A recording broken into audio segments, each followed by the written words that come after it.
Imagine a city plunged into darkness, where the hum of generators has fallen silent. Welcome to Gaza City, where as of today, the largest hospital is now without electricity. The last generator gave out, leaving thousands of medics, patients, and displaced persons trapped in the blackout, their lifeline to emergency care effectively cut off. This dire situation didn't happen overnight.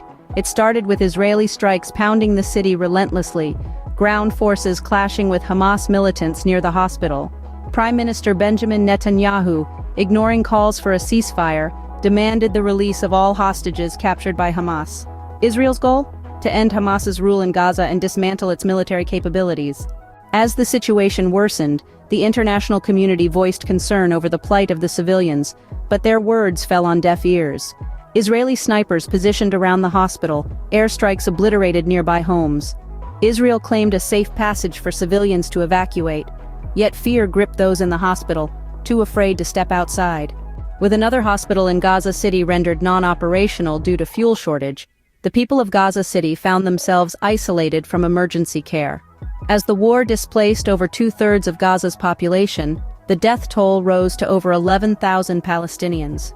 On the Israeli side, more than 1,200 people, mostly civilians, lost their lives, along with 46 soldiers in Gaza.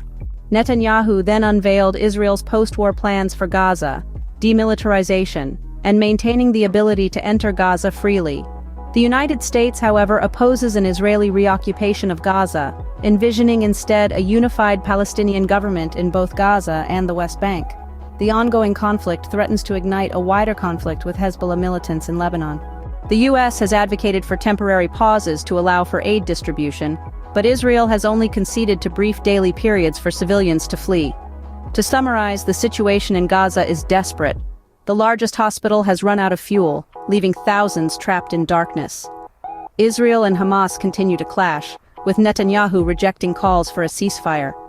The international community is concerned, but their calls for peace have so far been unheeded. The war has displaced a majority of Gaza's population, and the death toll continues to rise. The future of Gaza remains uncertain, as opposing plans from Israel and the U.S. reveal a complex geopolitical landscape.